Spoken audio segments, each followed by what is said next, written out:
सावधान। पर्णमीय शिरसाणेमिं गुणरयण विभूषणं महावीरम् सम्मत्तरयण निलयम् पयडि समुत्कीर्तनं वोच्चम्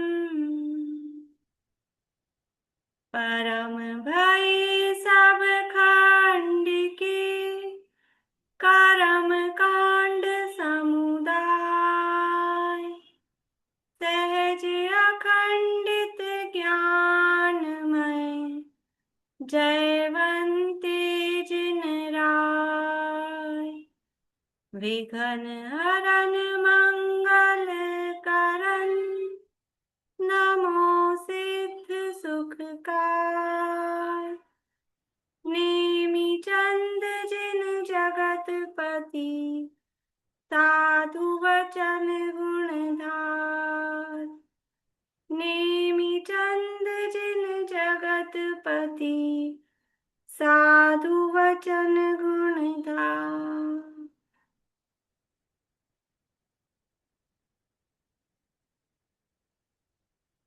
मोमटसार जी कर्मकांड नामक ये ग्रंथ है, आचार्य श्री नेमिचंद सिद्धांत चक्रवर्ती द्वारा रचित।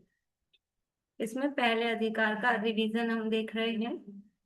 पहले अधिकार का नाम क्या है? प्रकृति समुत्कीर्तन अधिकार, अर्थात प्रकृतियों का सम्यक प्रकार से और विस्तार से कहना, वर्णन करना, वो प्रकृति समुत्कीर्तन कहलाता है। जो अभी पेपर हो गया है उसकी बातें भूलना नहीं। अब जो नेक्स्ट पेपर होगा उसमें इस सिलेबस में से भी एक आध क्वेश्चन आ सकता है। ऐसा नहीं सोचें कि ये तो छोड़ दिया, चलो इसको तो झाड़ो। वो तो याद ही है, सरल था ना, ये तो विषय ही सरल था। तो आप लोग अब भ्रम में ना रह जाएं कि अब आगे अगला भी इतना ही सरल पेपर होगा। सबके अच्छे मार्क्स हैं वैसे, मतलब अच्छा किया है सबने। तो ऐसा भूलने के लिए नहीं है विषय, याद तो रखनी ही है। बोलिए कविता। थोड़ा सिलेबस कम करिए ना, कि क्लास सुनने में बहुत टाइम लग रहा है। सिलेबस कम करें? 3 बार में तो कर दिया मैंने, एक बार में पूरा रखा ही नहीं है। अब और क्या कम करें? जितना बातें तो सिलेबस कम बहुत। हो उतना ही आपको बल्कि बर्डन बढ़ेगा। और विषय के हिसाब से किया है ना, यहाँ तक एक विषय पूरा हुआ था। अब प्रकृतियों का स्वरूप है, फिर उनका विभाजन है, फिर आगे निक्षेप वाला विषय पूरा अलग कर दिया अपन ने। विषय के हिसाब से सिलेबस किया है। क्योंकि मैम सुनने में पौन पौन घंटा बहुत सारा टाइम चाहिए होता है, इतना टाइम मिलता नहीं है। अब वो बात अलग है भाई, क्लासेस तो अपनी रेगुलर 70-75 क्लासेस चली हैं उससे पहले, हाँ। ज्यादा चली हैं बल्कि। पूरे विषय के लिए पूरी 86 ही चली हैं, 86 गाथा की, ऐसा ध्यान है मुझे। हाँ। तो वो तो आपको मतलब आपने कुछ तो अटेंड की होंगी, जो भी होगा वो जैसे भी आप मैनेज कर पाए। ठीक है ना, चलिए। तो कल तक अपनी चर्चा हो गई थी ज्ञानावरण और दर्शनावरण की प्रकृतियों के संबंध में। उसमें निद्रा का प्रकरण चल रहा था। तो निद्राओं का स्वरूप मतलब कल भी अपन ने विषय वस्तु में स्वरूप परिभाषा के आधार पे देखा था, लेकिन जो उसके संबंध में और विशेष बातें अपन ने देखी थी कि निद्रा का उदय सामान्य रूप से कहेंगे तो निद्रा का उदय कम से कम कितनी देर के लिए और अधिक से अधिक कितनी देर के लिए आ सकता है किसी जीव को। सामान्य रूप से निद्रा के लिए कहेंगे तो किसी भी निद्रा का उदय सब निद्राओं में से भी मिला के आप देखें तो कम से कम कितनी देर के लिए आ सकता है, अधिक से अधिक कितनी देर के लिए आ सकता है। यानी उसका जघन्य काल और उत्कृष्ट काल, निद्रा के उदय का जघन्य काल और उत्कृष्ट काल कितना है? बोले देखो अभी। जगन्य काल तो अंतर्मुहूर्त और उत्कृष्ट काल साधिक 33 सागर। क्या इनका जवाब सही है, हाँ कि ना?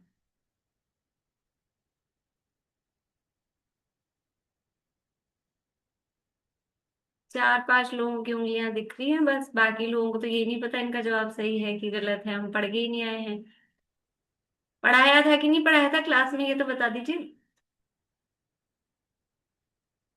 देखिए, थोड़ा बहुत बातें लिखना जरूरी है, याद नहीं रहती हैं इतनी तो अपनी, अभी पता है अवसर्पणी काल है और हम इतना कहाँ रख पाते हैं, तो कुछ बातें विशेष रूप से मैं कह देती हूँ, ये तो लिखो ही आप, याद नहीं रहती हैं। जवाब गलत है रेखा अभी आपका, बोलिए अर्चना जी सही जवाब। जघन्य काल एक समय है और उत्कर्ष काल थोड़ा अंतर जोर से बोलिए, मुझे बिल्कुल भी आवाज नहीं आ रही। मुहूर्त। जघन्य काल एक समय और उत्कृष्ट काल अंतर मुहूर्त है। बढ़िया। निद्रा प्रकृति के उदय का अथवा उदीर्ण का, उदय उदीर्ण, उदय बोलो उदीर्णा बोलो, वो एक साथ ही चलते रहते हैं। तो निद्रा प्रकृति के उदय उदीर्णा का जघन्य काल एक समय है, उत्कृष्ट काल अंतर्मुहूर्त है। ठीक है ना, आप जो बता रहे हैं वो कुछ और बता रहे हैं आप, मतलब पढ़ाते समय हम कितना गड़बड़ करते हैं, पढ़ते समय, या तो मैं पढ़ाते समय गड़बड़ पढ़ाती हूँ, या आप ये पढ़ते अंतर समय काल गड़बड़ बता करते दिया। हैं क्या करते हैं। ठीक है ना, इसलिए रिवीजन कितना जरूरी है, अब चेक करना कितना जरूरी है। अब लिख तो लेते हैं कुछ भी। निद्रा प्रकृति के उदय उदीर्णा का जगन्य काल एक समय, उत्कृष्ट काल अंतर्मुहूर्त। इसका मतलब क्या हुआ, मतलब क्या हुआ इस बात का, प्रतीका जी। अभी उदीर्णा आपको नहीं समझ आया तो कोई बात नहीं, उदय तो समझ आता है। मतलब जगन्य सबसे जो कम से कम है वो एक समय, कम से कम एक समय रहेगा। और वो जो जो कहते हैं उत्कृष्ट है, मतलब मतलब 48 मिनट्स तक का। हाँ, मतलब और उसको सरल भाषा में बोलिए, अपनी भाषा में बोलिए, इसका क्या समझ आ रहा है आपको इस। इससे समझ आ रहा है कि मतलब मिनिमम टाइम एक समय रहेगा निद्रा का। और वो सबसे ज्यादा जो सबसे जो बड़ा स्पैन है उस निद्रा का 48 मिनट्स है। मतलब अंतर्मुहूर्त का मतलब 1 से लेके 40। मतलब हम कितनी देर सोते हैं, मैक्सिमम हाँ, कितनी देर सो सकते हैं, 48 मिनट। नींद कितनी। हमको लग रहा है हम 8 घंटे, कल ये आशा आंटी का प्रश्न था ना लास्ट में, हम्म। हमको लगता है हम 8 घंटे सो रहे हैं, 6 घंटे सो रहे हैं। कोई व्यक्ति, अरे तो कुंभकर्ण को बदनाम कर रखा है, यद्यपि वो तो भगवान बन गए, लेकिन कि 6-6 महीने सो रहे हैं, ऐसा कुछ होता है। निद्रा प्रकृति के उदय का, उदय उदीर्णा का उत्कृष्ट काल, मैक्सिमम टाइम अंतर्मुहूर्त है। अंतर्मुहूर्त से ज्यादा लगातार निद्रा चल ही नहीं सकती है। ठीक है ना, उसमें ब्रेक आएगा ही आएगा। पर हमको तो दिखते हैं हम 6 घंटे 8 घंटे, कोई 10 घंटे 12 घंटे सोते हुए, कि वो उसकी, समझ लो बीच में टूटती है, पर वो पकड़ में नहीं आती है, वो उसकी फिर निरंतरता सी दिखती है अपने को, क्योंकि वो कुछ ना कुछ जागृति आकर फिर दोबारा आती है, बार बार में आ जाती है। अब जो है कि बार मतलब दोबारा कब आ जाएगी, तो निद्रा प्रकृति के उदय उदीर्णा का अंतर बताइए आप। अंतर जो अभी अपन ने क्या देखा है, नींद, निद्रा अपन बोल रहे हैं, निद्रा नींद, वो नींद का उदय, मतलब उदय और उदीरना, तो वो सोने वाली स्थिति, वो एक अलग बात है। लेकिन उसका उदय और उसकी उदीरना, वो कब कब चलती रहे, कितनी देर तक चलती रहती है, ये अभी अपन ने देखा। ठीक है, अब निद्रा प्रकृति का उदय आया, अंतर्मुहूर्त मान लो मैक्सिमम आ गया, उसके बाद में वो रुकेगा, मैक्सिमम काल अंतर्मुहूर्ती है, उसके बाद रुका, तो दोबारा कब स्टार्ट होगा, तो यहाँ रुका है, अब दोबारा स्टार्ट होगा, तो ये बीच का गैप कितना पड़ेगा, मिनिमम गैप कितना पड़ेगा, मैक्सिमम गैप कितना पड़ेगा, उसको कहते हैं अंतर। निद्रा प्रकृति का उदय आके उदय बंद हो गया, ठीक है, यहां से अंतर चालू होगा, जब उदय आना बंद हो गया वहां से अंतर चालू होगा, और जब दोबारा उदय स्टार्ट होगा वहां पे जाके वो अंतर पूरा होगा। तो ये बीच का जो टाइम है, ये टाइम कितना होगा, मिनिमम कितना होगा, मैक्सिमम कितना होगा।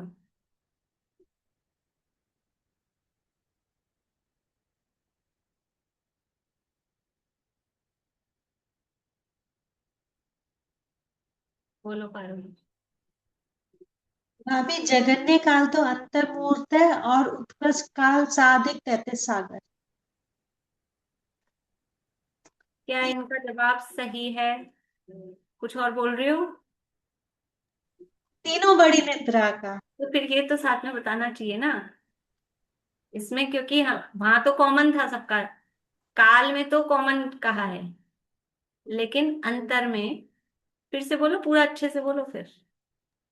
तीनों बड़ी निद्राओं का उदय उदीरना का जगन्य काल अंतर्मुहूर्त है, और उत्कृष्ट काल तत्सादिक तैतीस सागर है, और जो दो निद्राएं बची उनका एक समय और अंतर्मुहूर्त, मतलब जगन्य काल एक समय और उत्कृष्ट काल अंतर्मुहूर्त है।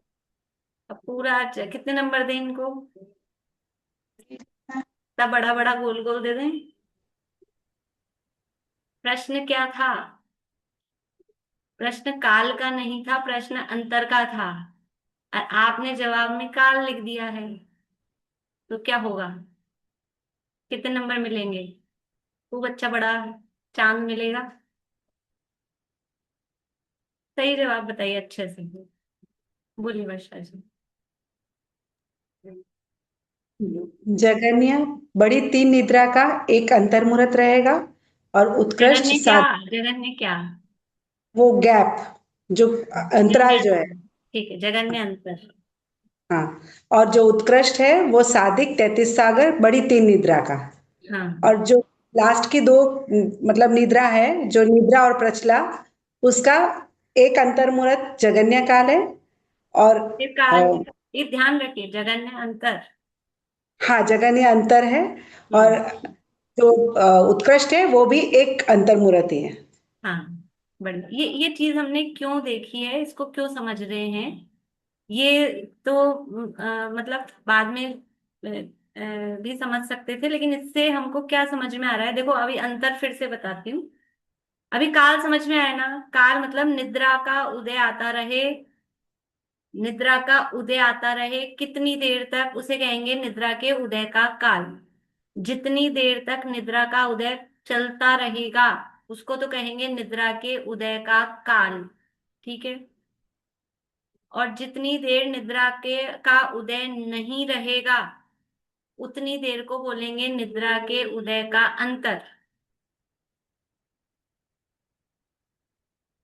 अभी तो निद्रा की प्रकृति की बात अपन कर रहे हैं, ऐसे किसी भी प्रकृति में, सब प्रकृतियों में उनका काल और उनका अंतर सब में लगाया। ठीक है। अभी अपनी यहाँ बात निद्रा की चल रही है। क्या कहा? जितनी देर तक निद्रा का उदय आता रहेगा, उसे कहेंगे निद्रा का, प्रकृति का काल। ठीक है। और जितनी देर निद्रा का उदय नहीं आएगा, उसे कहेंगे उसका अंतर। अब समझ में आ गई बात? तो काल पूछेंगे तो क्या बताना है, कि उदय जो चल रहा है उसको बताना है। और अंतर कहेंगे, इसका मतलब क्या है, कि उसका उदय नहीं आ रहा है। भाव ख्याल में आना चाहिए, रटने वाली चीज नहीं, मतलब इनसे बहुत सारे समाधान भी हमको होते हैं इन चीजों से।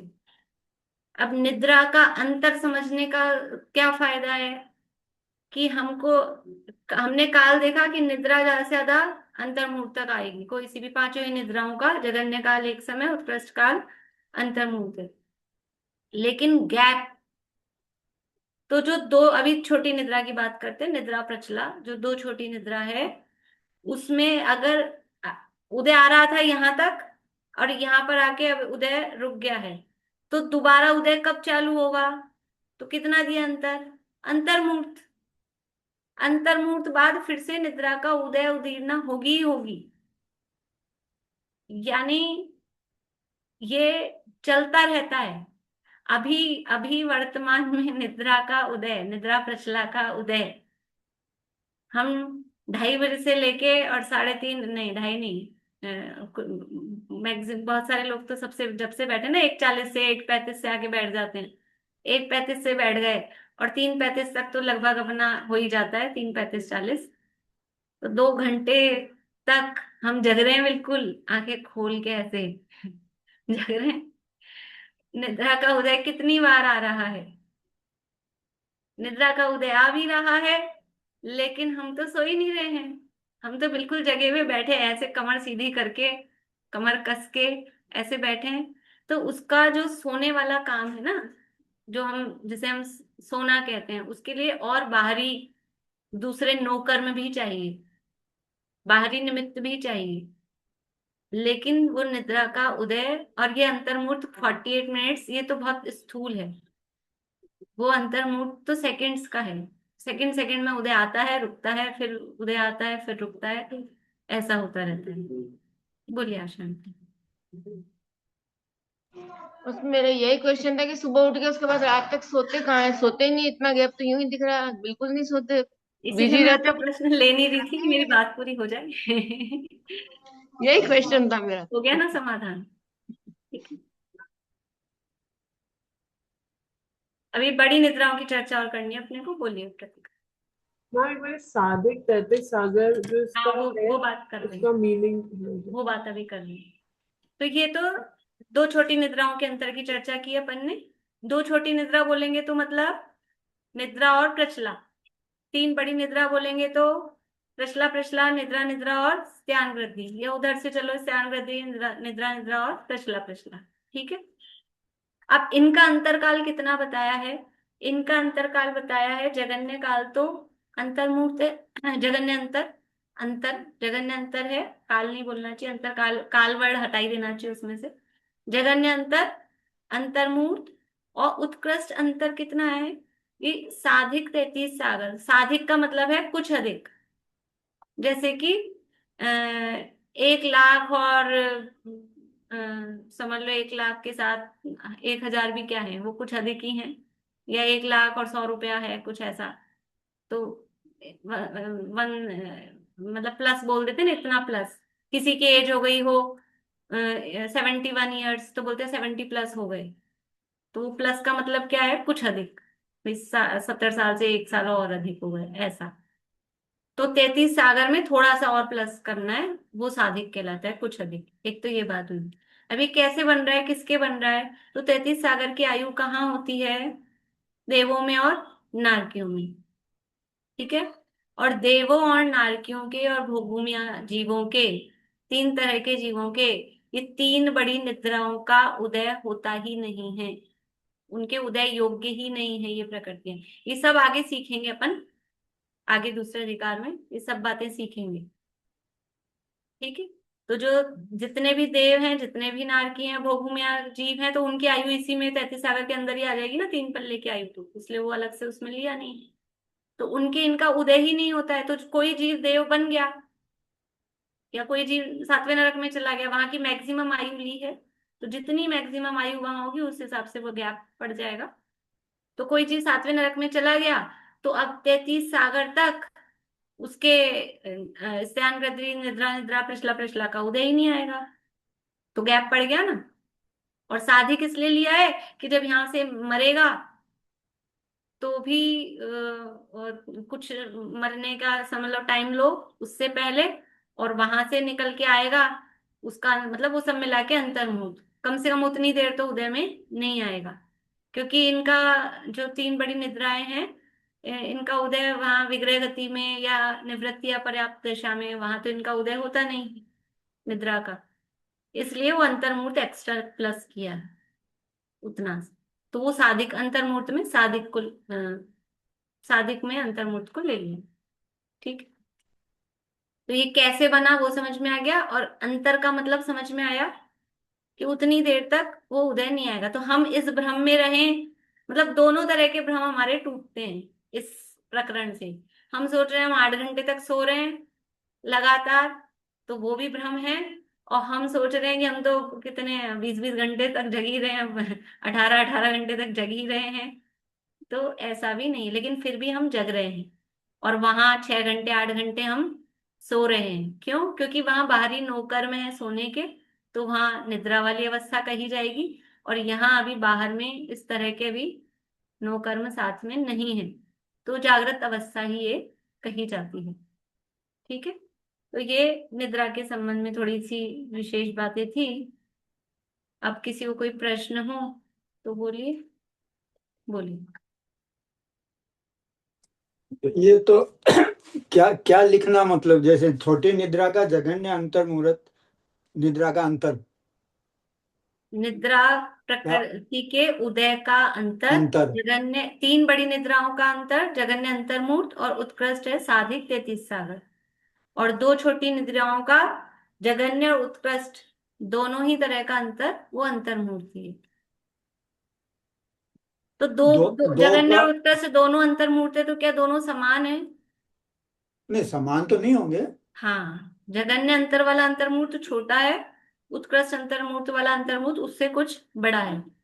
कभी भी उत्कृष्ट अंतर में जो अंतर्मूर्त कहा गया है, तो उसका अर्थ 48 मिनट्स नहीं लगाना, जब तक नहीं कहा जाए कि सर्वोत्कृष्ट अंतर्मूर्त। वो होता है मध्यम में ही, 48 मिनट वाले से कुछ छोटा ही होता है। ठीक है, ऐसे। छोटी निद्रा का उत्कृष्ट और जघन्य दोनों अंतर्मुहूर्त, हाँ, छोटी निद्रा का दोनों अंतर्मूर्त। और उसका अंतर्मुहूर्त और साधिक 33 साल।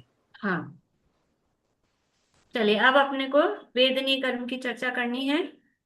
अब एक एक प्रकृति का परिभाषा, और वो मैं आपसे पूछूंगी तो अपने को बहुत समय लग जाएगा। बोलिए। अब इसमें है कर्म भूमि के मनुष्य को 5 निद्राएं हैं। तो 3 बड़ी निद्रा का उदय का जघन्य कम से कम एक समय, और जगन्य उत्कृष्ट अंतर मुहूर्त है। काल। हाँ, हाँ, काल। उत्कृष्ट काल अंतर मुहूर्त।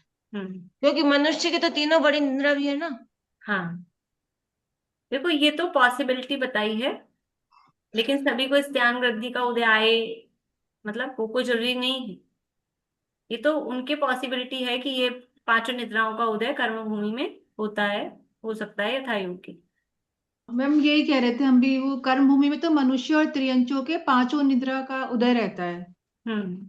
और ये आपने एक बार वो कराया था ना करेक्शन, फिर लिख के भेजा था बाद में अगले नेक्स्ट डे, कि 5 ही निद्रा का जगन्य काल और एक समय और उत्कृष्ट काल अंतर्मुहूर्त होता है। हाँ, ये ये आप, बात अभी ये अभी हो गई ना, मतलब हाँ अभी ये अपन ने क्लियर हो सही गया। वाली बात को ही किया है ना, वो उस हाँ दिन ये जब क्लियर हो पढ़ाया था गया। तो थोड़ा सा कंफ्यूजन हो गया हाँ था, हाँ हाँ। फिर मैंने लिख के भेजा था। पर भोग अभी तो भूमि अपन ने में यही वाली बात की है। ठीक है, बस भोग भूमि के अंदर जो वहां के मनुष्य और त्रियंच होते हैं, उनका तो 3 बड़ी निद्राओं का अभाव होता है, केवल प्रचला और निद्रा होती है, और कर्म भूमि में 5 निद्राओं का उदय रहता है। हम्म। ठीक। तो अभी अपन ने कह दिया ना, देव और नारकियों के और भोगुमिया के ये 3 बड़ी निद्राएं नहीं होती, तो उसके साथ में अपन ने उनको ले लिया। ठीक है। ठीक है, बढ़िया।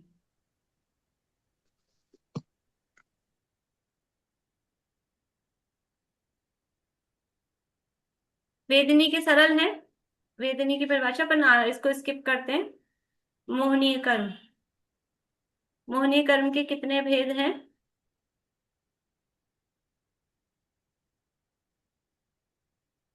2 भेद सब बता रहे हैं। हाँ, बोलिए कौन कौन से 2 हैं, और उसके फिर आगे भी है। दर्शन मोहनी और चारित्र मोहनी। हाँ, दर्शन मोहनी के कितने भेद हैं आगे? दर्शन मोहनी के 3 भेद, सम्यक, सम्यक प्रकृति और मिथ्यात्व। और सम्यक, सम्यक प्रकृति और मिथ्यात्व।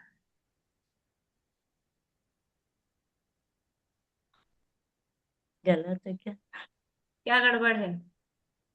सुनीता आंटी, क्या गड़बड़ की है इन्होंने? इनकी गड़बड़ बतानी है, अपना जवाब नहीं बताना है। इन्होंने अनम मिथ्यात पीछे बताया है, पहले सम्यक प्रकृति मिथ्यात्व, बताया है, फिर सम्यक और सम्यक। सम्यक प्रकृति। सुनीता आंटी नहीं, इन्होंने क्या गड़बड़ की है? बोले नीलम भाभी। आपकी तो आज तक भी इतने दिनों महीनों बाद भी आपकी आवाज नहीं आ रही है, क्या चक्कर है? बोलिए कुछ समझो।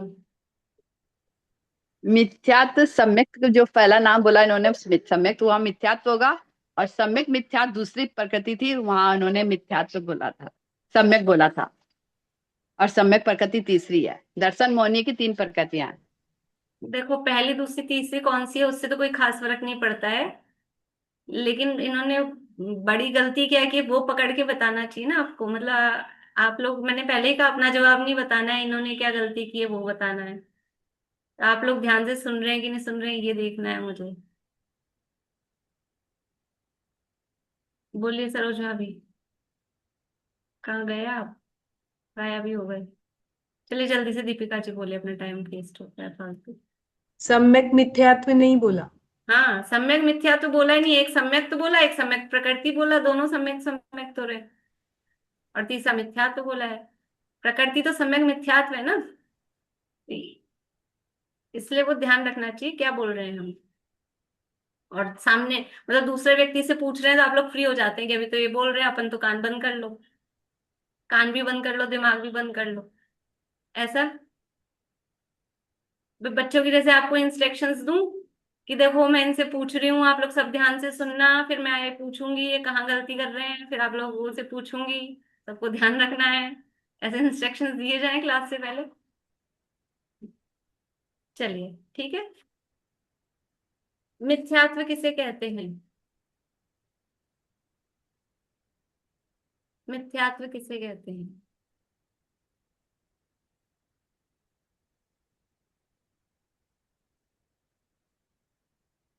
बोलिए कविता जी। एक तो सत्य मार्ग से परामुख होना, हित अहित का विचार नहीं करना, और तत्वों पे श्रद्धा नहीं करना, और मिथ्या दृष्टि, बस में ये। बढ़िया, ठीक है, अच्छा है। मिथ्यात्व किसे कहते हैं? तो अपन ने अभी तो बाल बोध की पढ़ रखी है, उल्टी मान्यता को, लेकिन वहां किसकी उल्टी मान्यता वो बच्चों को बताने वाली है।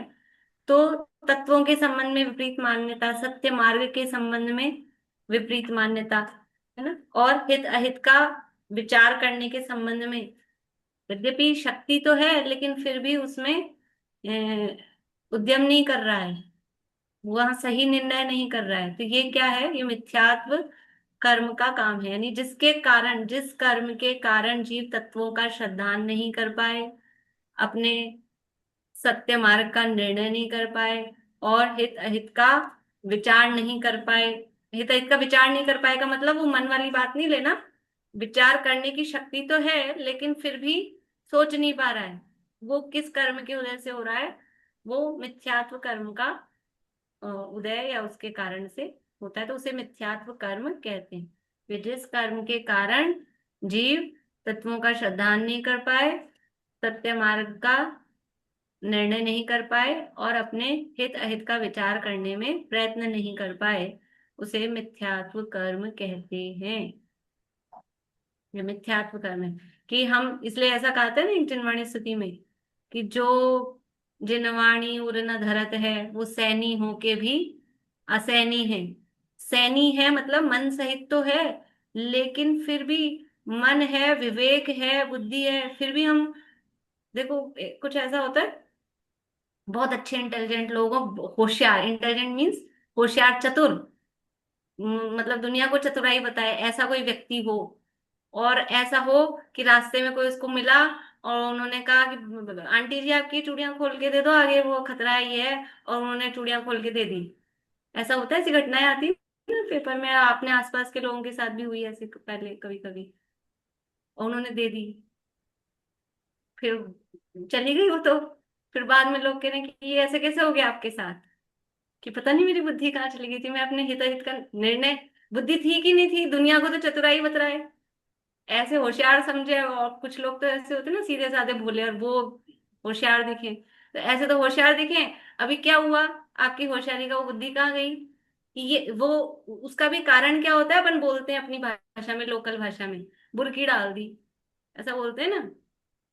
वो बुरकी क्या है? मोहित कर दिया, कुछ सम्मोहित कर दिया, उनको कोई कहेंगे कोई जादू टोना कर दिया, तो ये मिथ्यात्व कर्म भी ऐसे बुरकी डालता है, मोहित करता है कि शक्ति तो है, बहुत चतुर है, संसार के कामों में तो, सारी दुनियादारी में सब करते हैं, लेकिन यहाँ हमारा किस में हित है, सुख दुख में किस चीज में मेरा हित अहित है, कैसे मैं सुखी हो सकता हूँ, और ये क्या करके कर रहा हूँ और मैं दुखी हूँ, इसमें बुद्धि नहीं चलती, तो ये मोह कर्म ऐसे बुरकी डाल देता है। ये मिथ्यात्व, मोह मतलब वो मिथ्यात्व कर्म है, ठीक है। सम्यक्त्व कर्म किसे कहते हैं, या सम्यक्त्व प्रकृति शब्द अपन उसके साथ लगाते हैं, सम्यक्त्व प्रकृति, सम्यक्त्व कर्म भी कह सकते हैं। बोलिए चित्रा जी। देवशास्त्र गुरु पर सिद्धांत तो होता किंतु उसमें चलमल अगाध दोष लगाता है। हाँ, अपने श्रद्धान में जिस कर्म के उदय से सत्य श्रद्धान में दोष लगे उसे सम्यक्त्व कर्म या सम्यक्त्व प्रकृति या सम्यक्त्व दर्शन मोहनी कहते हैं। ठीक है। सम्यक मिथ्यात्व कर्म किसे कहते हैं? बोलिए रश्मि जी।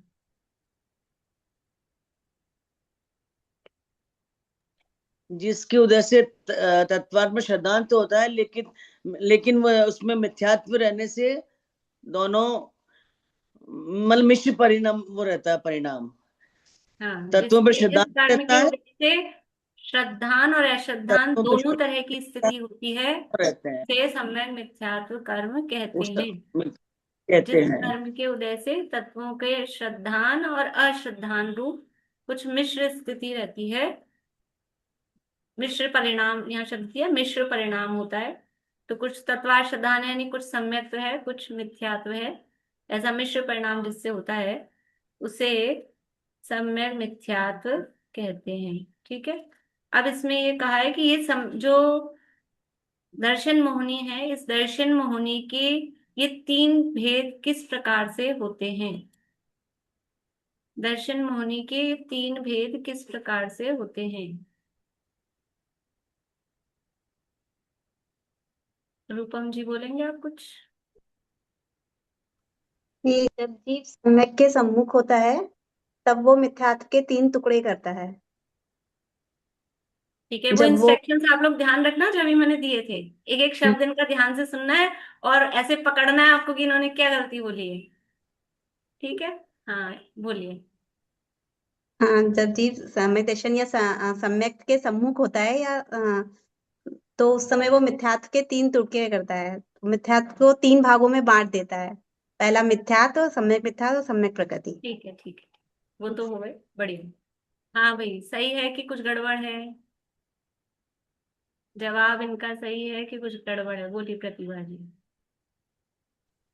सम्यक्त्व के सन्मुख नहीं होता है, प्रथमोपशम सम्यक्त्व के समय ही मिथ्यात्व के तीन टुकड़े होते हैं। बहुत अच्छा, बहुत बढ़िया। ठीक है ना। ये सम्यक के सन्मुख नहीं, प्रथमोपशम सम्यक के प्रथम अंतर्मुहूर्त काल में, मेरे को ध्यान है शायद ये शब्द ही तब मैंने बोले होंगे, तब भी जब प्रथमोपशम सम्यक तो होता है, और इस सम्यक में भी स्पेशली प्रथमोपशम सम्यक, क्योंकि यहाँ गाथा में भी दिया परम समभाव जनतेन, क्योंकि ये तीन टुकड़े शोक्षम सम्यक्त में नहीं होते हैं, शायिक सम्यक्त में भी नहीं होते हैं। प्रथमोपशम सम्यक्त्व के प्रथम अंतर्मूर्त काल में ही ये मिथ्यात्व कर्म तीन भागों में बंटता है, या कहें उसका अनुभाग इस तरह से तीन रूपों में विभक्त होता है, तो उसको कहते हैं मिथ्यात्व के तीन टुकड़े हो गए हैं। यहाँ चक्की का है ना, चक्की से वो दल रहे हैं कोदो अनाज को, धान को, चक्की कौन सी है? ये प्रथम उपशब्द सम्यक्त रूपी चक्की, गाथा में ही दिया है बिल्कुल। आप लोगों को पूरी ये जो बुक का एक एक शब्द, ये हमेशा का मेरा नियम होता है एग्जाम के पहले, मतलब क्या करना है आपको कि जो क्लास में पढ़ाया है वो विषय जो आपने नोट किया कॉपी में वो तो पढ़ना ही पढ़ना है, लेकिन बुक का भी एक एक लाइन को अच्छे से 2 बार 3 बार 4 बार पढ़ना है, और कुछ चीजें अभी यहाँ तो याद करने की भी जो है वो याद भी करनी है। ठीक है। तो प्रथमोपशम सम्यक्त के काल में ये तीन टुकड़े हो जाते हैं, और यहाँ उदाहरण दिया है घट्टी मतलब चक्की से कोदो को दलने का। अब यहाँ जो कहा है कि वो असंख्य गुणहीन दव्य कमा, 26वीं गाथा की बात चल रही है अपनी, असंख्यात गुणाहीन क्रम से तीन प्रकार का हो जाता है। इसको कोई समझा सकते हैं? असंख्यात गुणाहीन क्रम से का मतलब क्या है?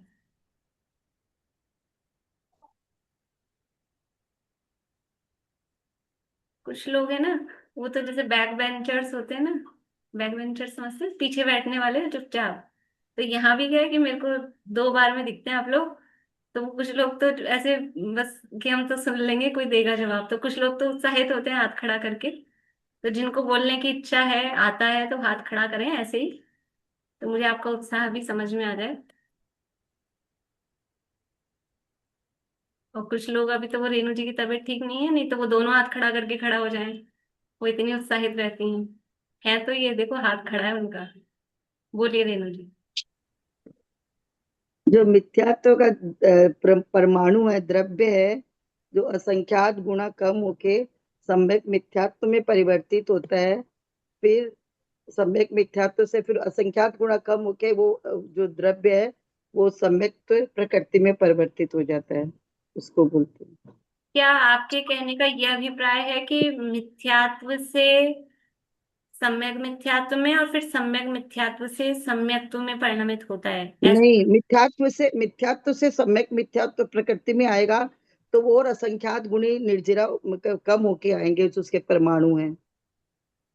अगर सम्यक तो प्रकृति में चौथे गुण स्थान में अगर पहले जीव तो एक आएगा, बात ये बताइए, नहीं, पहले तो ये बताइए कि वो जो डिवीजन हो रहा है वो मिथ्यात्व से पहला भाग, मतलब पहला डिवीजन सम्यक मिथ्यात्व में जा रहा है और फिर सम्यक मिथ्यात्व में से सम्यक्त्व में जा रहा है, ऐसा है क्या? हाँ या ना? नहीं नहीं, मेरा कहने का मतलब ये है, अगर वो तीसरे गुण स्थान में आता है जीव सम्यक मिथ्यात्व में, तभी भी उसके असंख्यात गुणी निर्जरा नहीं होगी। नहीं नहीं नहीं नहीं, आप गलत जगह जा रहे हैं। तीसरे गुण स्थान की तो बात ही नहीं, अभी तो प्रथमोपचम सम्यक के काल में तीन टुकड़े हो रहे हैं, तो तीसरा गुण स्थान तो उस समय कहाँ आएगा?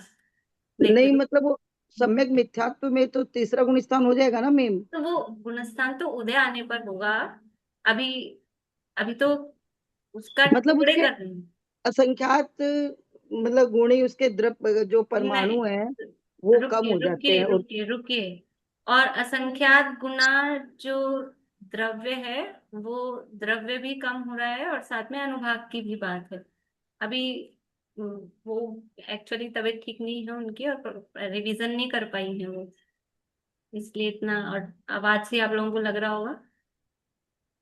बाकी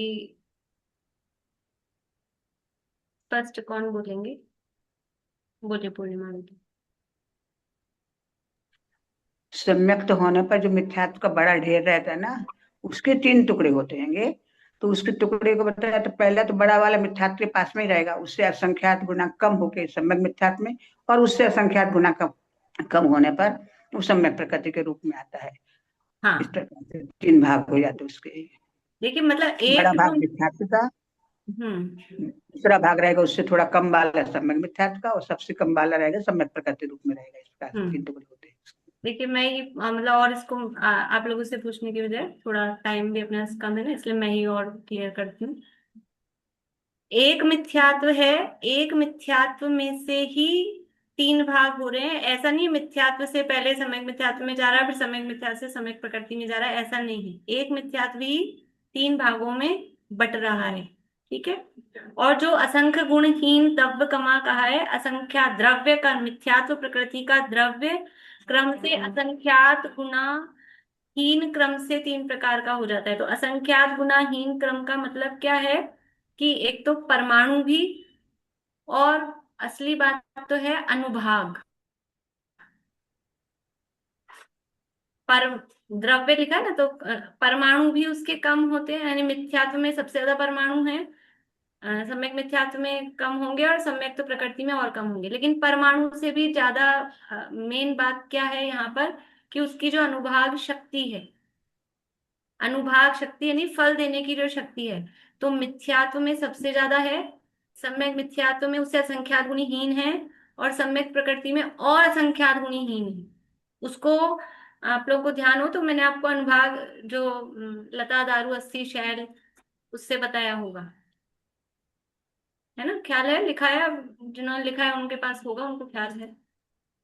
बोलो बात। भाभी आपने पहले अनुभाग लिखवाया था पर फिर कटवा दिया था, शक्ति कटवा दी थी, केवल परमाणुओं की संख्या ही लिखी रह गई थी। तीनों पॉइंट में मेरी शक्ति कटी हुई है। परमाणुओं की संख्या तो मैं बोल ही रही हूँ, लेकिन जो फल है ना, फल अनुभाग, वही अनुभाग आपने भी तो कटवा दिया मिथ्यात्व है था। सर्व।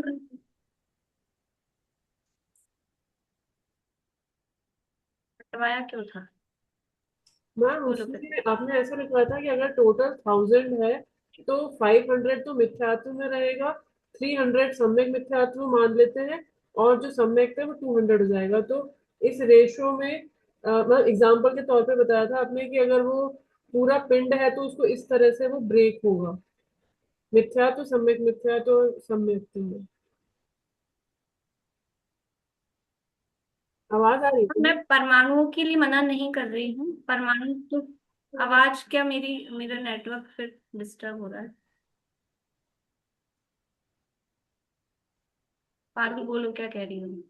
भाभी फिर कॉपी में वापस लिख ले। रुको, मैं वो सुन के फिर कंफर्म बताऊंगी कल आपको, है ना, जो क्लास है ना उसको वापस से सुन के कि वहां ऐसा क्यों किया है वो बताऊंगी। ठीक है, आप लोगों ने ऐसा क्यों लिखा है, अभी कुछ मत करो कॉपी में, वो आप लोगों ने ऐसा क्यों किया है वो मैं कल बता दूंगी आपको कंफर्म। बोलिए पूर्णिमा आंटी। ये वाली पुस्तक में भी यही लिखा है ना कि तीन प्रकृति रूप असंख्यात गुण घटता हुआ लिखा है, अनुभाग शब्द नहीं आया इसमें भी। द्रव्य घटता हुआ आया, कम कम जैसे होते उसमें जा तो रहा मैं मना ही नहीं करी ना, असंख्यात गुना ही। अनुभाग शब्द नहीं आया, कहने का मतलब ये इसमें शक्ति भी घट रही करके ऐसा नहीं बताया।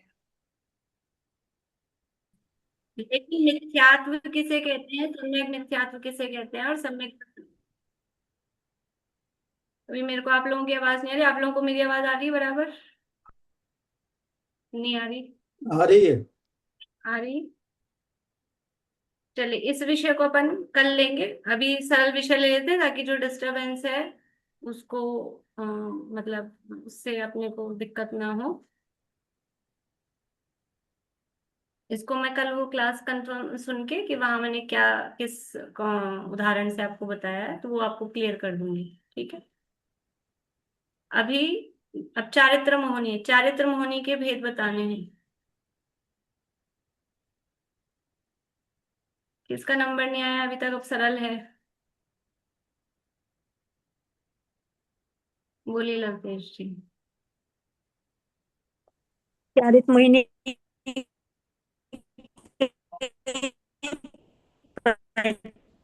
मुझे तो अभी भी आपकी आवाज समझ नहीं आ रही है, आप लोगों को आ रही है क्या इनकी आवाज समझ में?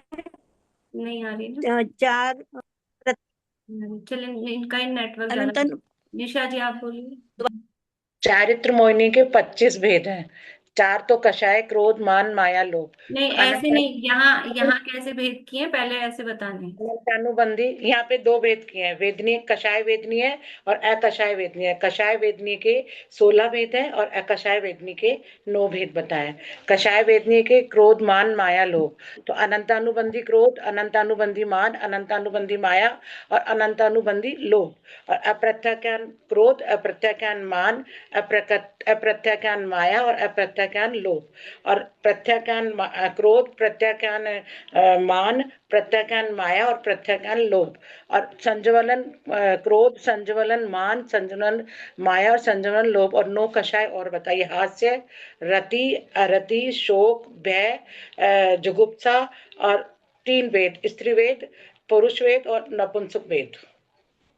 ठीक, पर यहाँ प्रमुख भेद जो किए हैं कषायों के वो क्रोध, मान, माया, लोभ। और फिर वो क्रोध 4 प्रकार का है, अनंतानुबंधी, अप्रत्याख्यान, प्रत्याख्यान, संजुलन। फिर मान 4 प्रकार का है। इस तरह से यहाँ भेद किए हैं। ठीक है, कोई बात नहीं। अनंतानुबंधी कषाय किसे कहते हैं? अनंतानुबंधी कषाय किसे कहते हैं? बोलिए रजनीश जी। जो अनंत संसार का कारण होता है उसे अनंतानुबंधी कषाय कहते हैं, और जिसका काल अनंत होता है, जो भी। गलत है जवाब। जो अनंत संसार का कारण होता है उसे अनंतानुबंधी कषाय नहीं कहते हैं।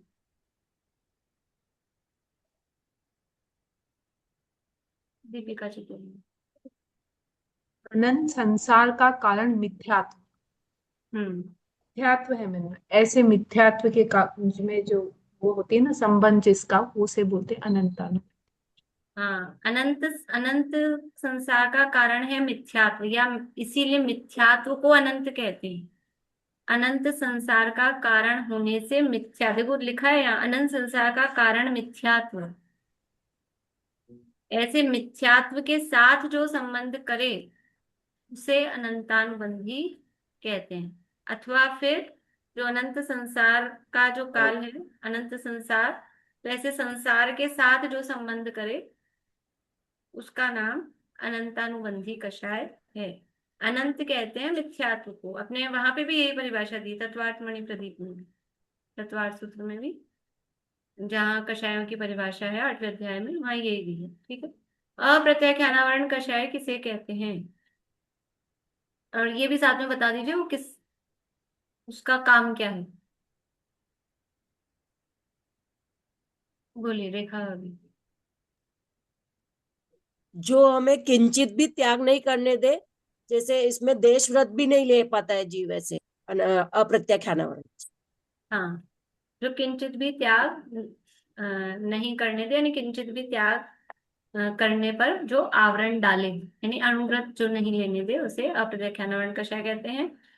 प्रत्याख्यानावरण और संचलन दोनों की एक साथ बता दीजिए, तो जल्दी जल्दी कर ले। बोलिए अपनी कान से।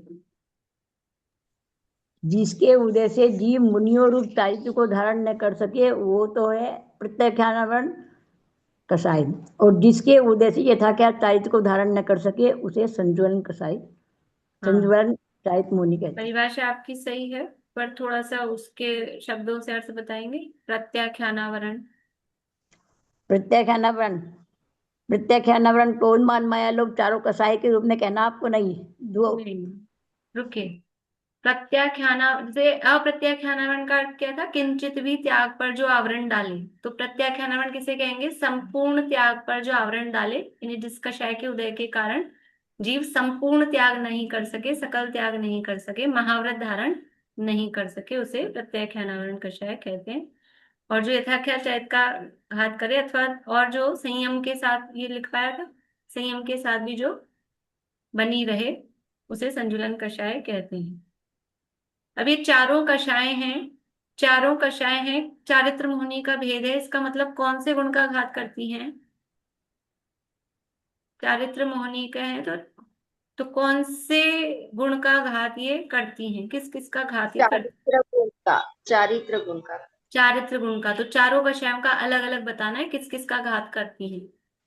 हाँ तो ये अनंतानुबंधी स्वरूपाचरण चारित्र का घात करती है, और अप्रत्याख्यानावरण देश चारित्र का घात करता है, और प्रत्याख्यान सकल चारित्र का घात करता है, और स्वंचलन यथाख्यात चारित्र का घात करता है। हाँ, या अनंत अनुबंधी के भी कह सकते हैं कि वो जो सम्यक्त्वाचरण चारित्र या स्वरूपाचरण चारित्र, मतलब सम्यक रूप जो श्रद्धान है। अनंत अनुबंधी कषाय क्या अकेले चारित्र का ही घात करती है। अनंतानुबंधी कषाय क्या अकेले चारित्र का ही घात करती है, नूतन जी।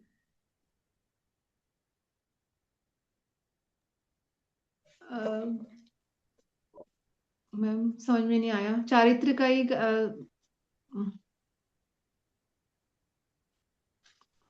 मोह अशांति, दोनों का, श्रद्धा का भी और चारित्र का भी, क्योंकि ये मिथ्यात्व के साथ रहती है इसलिए श्रद्धान भी सही नहीं होता। हाँ, अनंतानुबंधी द्विस्वभाव वाली है, ऐसा कहा था। अनंतानुबंधी श्रद्धा का घात करने में भी कारण बनती है और चारित्र का घात करने में भी कारण बनती है।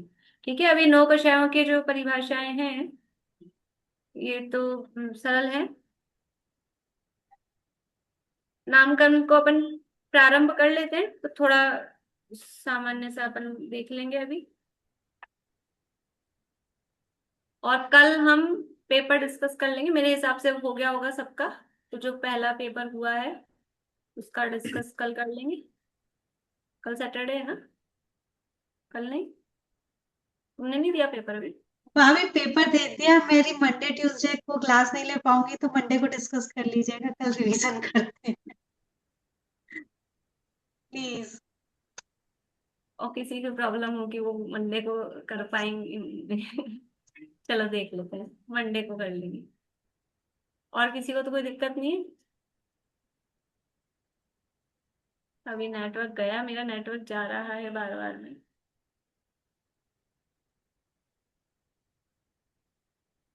आवाज आ रही है आप लोगों को। मैं एक इनको होस्ट बना के रखती हूँ, तो प्रतिका जी आप बोलते रहना कि आ रही है कि नहीं आ रही है। 2-4 मिनट ही बचे हैं वैसे तो। नामकरण के कितने भेद हैं और उनका मोटा मोटा विभाजन बता दो। आप ही बोल दो प्रतिका। नामकरण के 103 या फिर 93 भेद है। तो इसे पूरा बताना है, शरीर नाम शरीर मेन मेन विभाजन बताना, मेन मेन।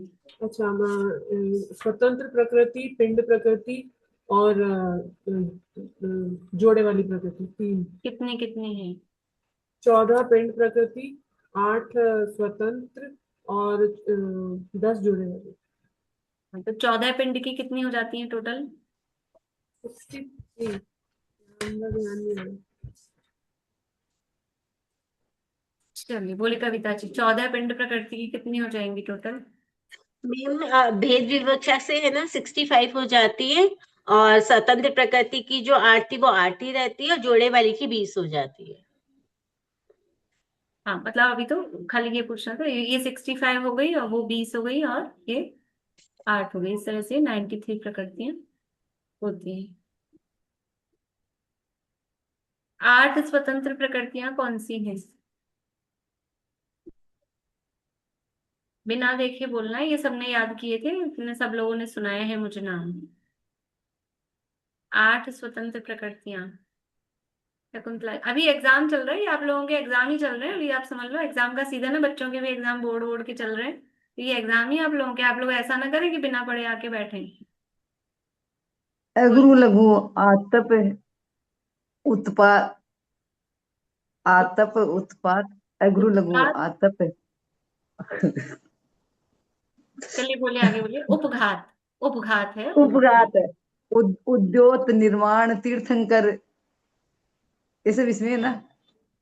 एक छूट गई है, परघात। परघात। हाँ ठीक है। अच्छे से क्रम से कौन बता देंगे? बोलिए तृप्ति भाभी।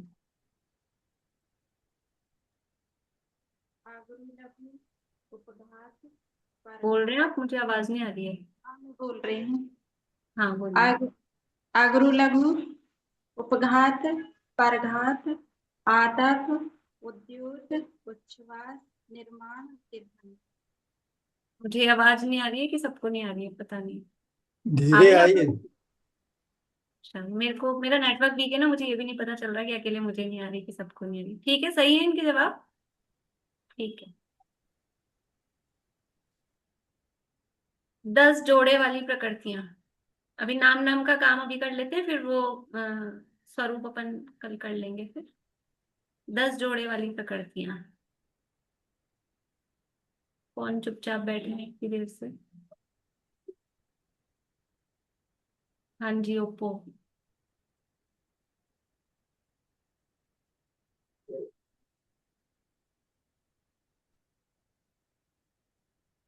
आभा जी। आपने 148 सुनाई थी कि नहीं सुनाई थी?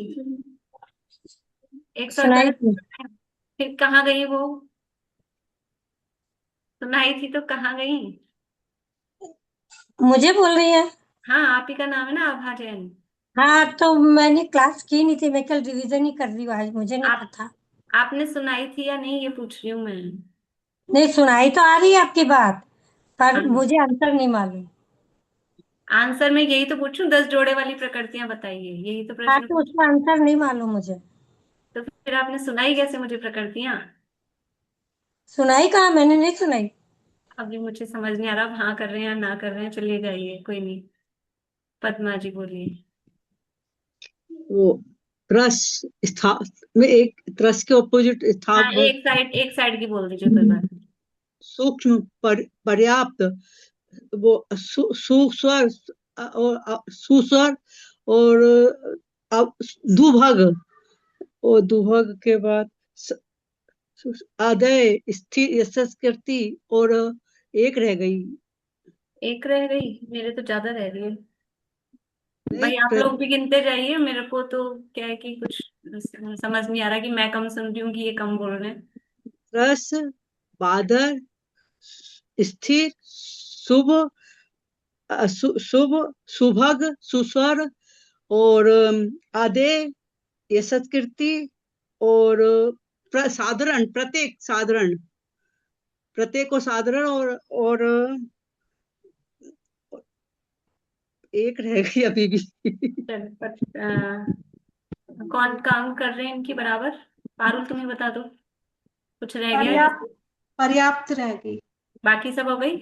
हाँ, चलो ठीक है। पर्याप्त और प्रत्येक रह गई थी, प्रत्येक हमने बाद में बता दी थी, तो एक ही रह चलिए पारुल ने पास कर दिया, एक रह रही है आपकी, वो ध्यान रखना है आपको। चलिए अब इतना ही करते हैं, अपना समय हो गया। मुझे क्या समझ नहीं आ रहा, आप लोगों से पूछने में मजा नहीं आ रहा, मुझे आवाज अच्छे से नहीं आ रही है। टाइम हो ही गया, आपने जिनवाणी स्तुति करते हैं। कल इससे आगे नामकरण का विषय ले लेंगे अपन, फिर आगे पेपर डिस्कस मंडे को कर लेंगे, कोई दिक्कत नहीं है। अगर किसी और को दिक्कत नहीं है तो हमें भी कोई दिक्कत नहीं है, अपने को तो पढ़ना है, करना, कोई दिक्कत वाली बात नहीं है। चलिए, जिनवाणी स्तुति बोलिए प्रतिभा जी।